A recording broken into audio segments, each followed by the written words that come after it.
ومن آياته أن خلق لكم اعوذ باللہ من الشیطان الرجیم بسم اللہ الرحمن الرحیم نحمدہ ونصلی علی رسولہ الکریم الحمدللہ الذی لہ ما فی السماوات وما فی الارض ولہ الحمد فی الآخرہ وہو الحکیم الخبیر ان اللہ بعبادہ لخبیر بصیر۔ پہلے ہم نے اس سے پہلی قسط میں ہم نے اس بات پہ ڈسکشن کی تھی کہ ہدایت کا مفہوم کیا ہے، ہدایت کی غرض و غایت کیا ہے اور ہدایت کیا چیز ہے۔ آج ہم ہدایت کے ذرائع کے بارے میں بیان کریں گے کہ ہدایت کن ذرائع سے آتی ہے اور کس طرح ہدایت آتی ہے، کیا ماخذ ہے ہدایت کا، کون سے ذرائع ہیں، کہاں سے ہمیں ہدایت حاصل کرنی چاہیے۔ سورۃ طٰہٰ آیات 123 126 کا مفہوم ہے، میری طرف سے دنیا میں ہدایت ضرور آئے گی، میری ہدایت کی پیروی کرنے والا نہ بھٹکے گا اور نہ بدبخت ہوگا، میری ہدایت سے منہ موڑنے والے کی زندگی تنگ و ترش ہوگی اور وہ قیامت کے دن اندھا اٹھے گا۔ یہ ہے ہدایت الہی۔ اللہ کی طرف سے آنے والی ہدایت کے ذرائع کیا ہیں؟ انبیاء پر جو کتابیں اور صحائف نازل ہوئے اور انبیاء کے اقوال و افعال ہدایت الہی کے ذرائع ہیں۔ آسمانی کتاب تورات، حضرت موسیٰ علیہ السلام پر جو احکام الہی نازل ہوئے ان میں سے 10 احکام پتھر کی لوحوں پر کندہ تھے، یعنی پتھر کی تختیاں تھیں جو بنی بنائی، ان پہ اللہ کے فرمان چھپے چھپائے حضرت موسیٰ کو جو ملے وہ 10 فرامین تھے، 10 احکام تھے وہ۔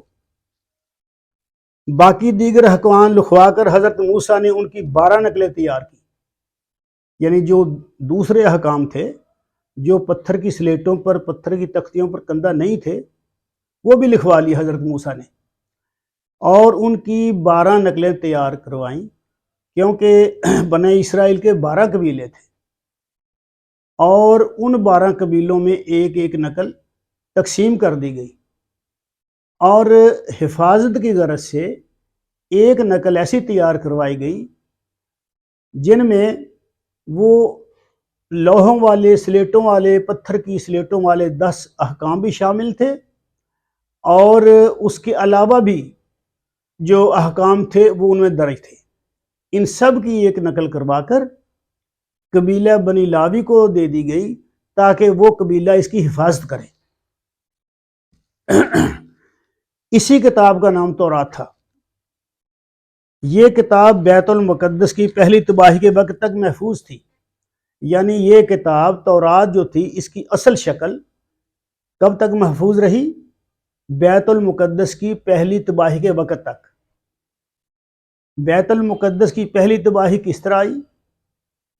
بابل کے بادشاہ بخت نصر نے یروشلم پر حملہ کر دیا اور اس کی اینٹ سے اینٹ بجا دی، بہت تباہی و بربادی ہوئی، قتل عام ہوا۔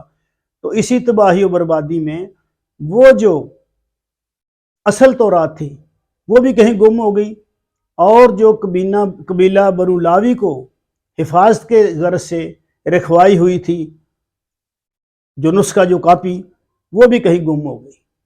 اس طرح اصل نسخہ جو تورات کا تھا وہ گم ہو گیا اور تورات کی اصل شکل نہ رہی۔